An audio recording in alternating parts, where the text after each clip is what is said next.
দীর্ঘক্ষণ আপনার বক্তব্য শুনেছেন এবং সাইফুল ভাই পুরো বিষয়টাই আজকে যে কারণে সভা পাশাপাশি জাতীয় ব্যাপারগুলো তিনি পরিষ্কার করার চেষ্টা করেছেন।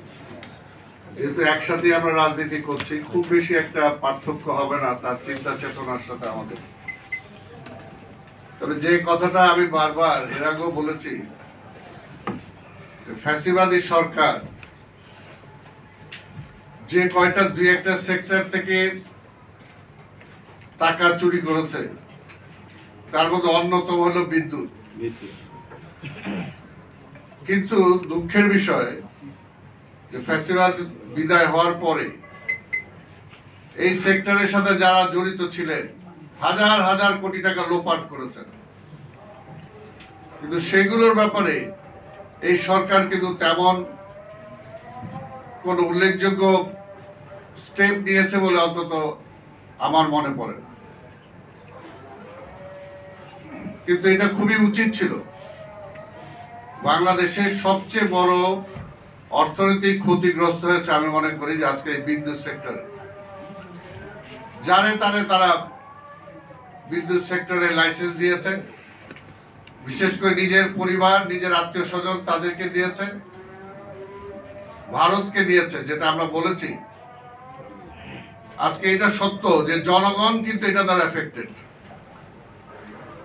আমার স্ত্রী আমাকে বলে যে আগে যে জায়গায় 2000 টাকা বিল দিতাম, তিনটা বাড়িতে 6000 বা 10,000 টাকা বিল দিতাম, এখন তো সেটা 1 লাখ টাকার উপরে চলে যায়। 3টা মিটারে 3টা বাড়িতে, আলাদা বাড়িতে। এখন এবং বলতে সেটা কোনোভাবেই সম্ভব না। এবং তার মধ্যে সবচেয়ে বেশি দিতে হয় যেখানে যেটা বলা আছে আজকে এখানে বাস্তব যে 5টা ওনারা বলেছেন প্রিপেড মিটার সংযোগ বন্ধ করতে হবে। আসলে এই প্রিপেড মিটার আসার পরে জনগণের অবস্থা একেবারে নাজেহাল। এমনি জনগণের নিত্য প্রয়োজনীয় দ্রব্য কিনতে যায়, তার বাজার করতে যে মাথার চুল এমনি নাই, তার মধ্যে বিদ্যুতের সমস্যা। এবং এটা একটা নেসেসিটি যে বিদ্যুৎ ছাড়া থাকা যায় না। কিন্তু বিদ্যুতের ভর্তুকিগুলো জনগণের উপরে আসতেছে, আবার সেখান থেকে সরকার তুগলকি কাণ্ডের মতো সেখান থেকে টাকা নিয়ে যাচ্ছে। বিদ্যুৎ ব্যবহার না করলেও, উৎপাদন না হলেও তাদেরকে বসে বসে টাকা দিতে হচ্ছে। সেই বিষয়গুলো কিন্তু ফ্যাসিবাদের আমলে বারবার আমরা বলেছি, কিন্তু কোনো সুরা হয় নাই। সবাই আশা করেছিল যে তত্ত্বাবধায়ক সরকার আসার পরে অন্তত এই ব্যাপারে কঠিন কোনো ব্যবস্থা নিবে, কিন্তু আমাদের চোখে পড়ে নাই যে তেমন ব্যবস্থা তারা নিয়েছেন। ডিমান্ড চার্জ মিটার ভাড়া বাতিল করতে হবে, স্ল্যাব পদ্ধতির বিল বাতিল করে 200 ইউনিট পর্যন্ত ফ্ল্যাট পদ্ধতিতে বিল নিতে হবে, রেন্টাল কুইক রেন্টাল সহ বিদেশ থেকে বেশি দামে বিদ্যুৎ ক্রয় বন্ধ করতে হবে। এই দাবিটা এখনো কেন করতে হয়? এই দাবিটা কেন এখনো করতে হয় আমরা বুঝি না। এই সরকার আজকে সংস্কারে ব্যস্ত। কোন সংস্কার? খালি রাজনৈতিক দল, রাজনীতিবিদ এরা কি করবে, কিন্তু আসল সমস্যা যারা এই দেশে ক্রিয়েট করেছে তারা কিন্তু সংস্কারের ধরাছোঁয়ার বাইরে। সেই সেক্টরটাকে নিয়ে তারা চিন্তাই করে না। তার মধ্যে এলো একটা প্রশাসন যেটা সর্বপ্রথম ধরা উচিত ছিল, কিন্তু তারাই তো রাজনীতিবিদদের সংস্কার করে, আবার রাজনীতিবিদদের তারাই চালায়, আবার রাজনীতিবিদদেরকে তারাই স্বৈরাচার বানায়, কিন্তু সেইকে ফ্যাসিস্ট তারাই বানায়। আজকে সেখানে কিন্তু কোনো সংস্কারের কোনো পদক্ষেপ নেওয়া হয়নি।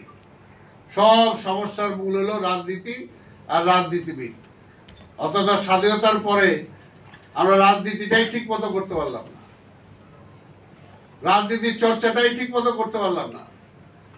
রাজনীতির ব্যাখ্যা শুনতে হয় অন্যদের মুখে, রাজনীতি কিভাবে হবে সেটাও ঠিক করে দেয় যারা রাজনীতিবিদরা। তারা গত ফ্যাসিবাদের আমলে রাজনীতিবিদরা কি দেশ চালাইছে?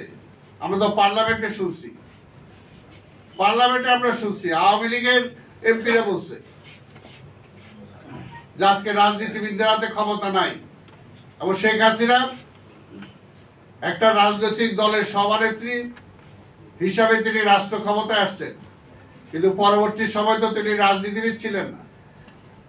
রাজনীতিবিদদের উপর নির্ভর করেন নাই, কাদের উপর নির্ভর করেছেন? সেই জায়গাটা সংস্কার করেন না, সেইখানে সংস্কারের কথা কেউ বলে না।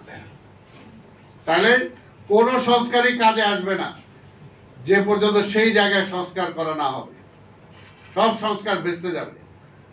এই জন্য বলবো যে আজকে কি কারণে এখন পর্যন্ত বিদ্যুৎ সেক্টরে হাজার হাজার কোটি টাকা লোপাট হয়ে গেল, সেই কারণে কয়টা মামলা হয়েছে, কয়জনকে আইনের আওতায় আনা হয়েছে, কোন কোন কোম্পানিগুলো কিভাবে টাকা নিয়েছে, এটা তো সরকারের একটা শ্বেতপত্র প্রকাশ করা উচিত ছিল।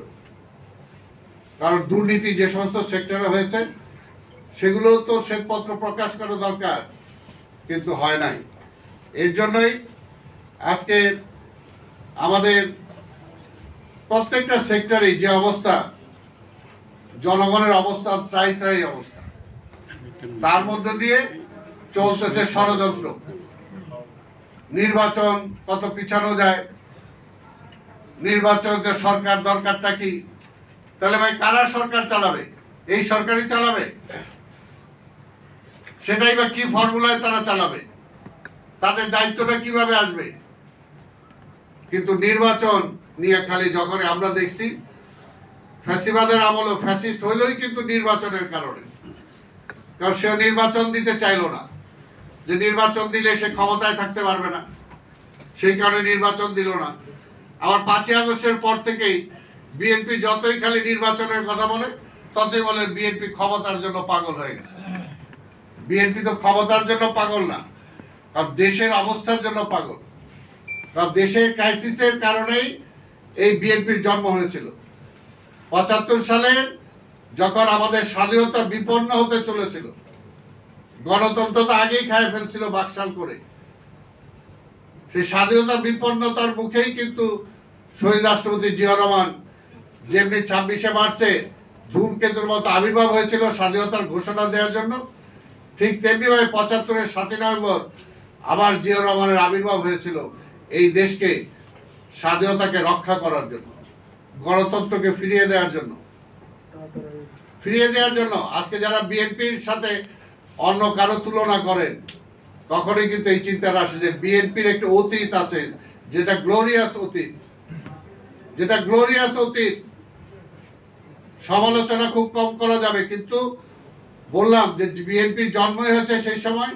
তারপরে জিয়া রহমান কি করেছেন, এই যে আজকে বিদ্যুৎ বলি, বিভিন্ন কিছু বলি, সারা বাংলাদেশে আমূল পরিবর্তন করেছেন। সেই সময় প্রত্যেকটা জায়গায় তিনি সংস্কার করেছেন, কিন্তু সংস্কার বলে চিল্লান নাই। তিনি মেধাবী লোকগুলোকে তার মন্ত্রিসভায় নিয়েছেন। আমরা তো আশা করেছিলাম ডক্টর ইউনূস সাহেব, ওনার আশেপাশে এই ধরনের লোকগুলো থাকবে যারা তাকে ভালো পরামর্শ দিবে এবং দেশের সংকটের সময় একটা উল্লেখযোগ্য ভূমিকা তারা রাখবে, কিন্তু কোনো ভূমিকাই রাখতে পারে না। আজকে দুঃখের সাথে বলতে হয়, সময় কাটিয়েছে তারা, বেরিয়েছে তারা, কিন্তু রাষ্ট্রীয় সংকট কোনোটাই সমাধান হয়নি। যতটুকু হয়েছে সেটা হলো আমাদের জনগণের কারণে। কারণ জনগণ নিশ্চুপ, জনগণ সঠিক সময়ে এই দেশটা যাতে সঠিক পথে যেতে পারে সেজন্য তারা নিজেদেরকে সম্বরণ করেছে। নিজেদের না পাওয়ার মধ্য দিয়েও কিন্তু তারা চাওয়ার জন্য মাঠে রাজপথে নেমে আসে নাই, কিন্তু সেটার তো একটা ধৈর্য আছে। এই বিদ্যুৎ সেক্টরের জন্য তো এখন তো ধৈর্যের আর সীমা নাই।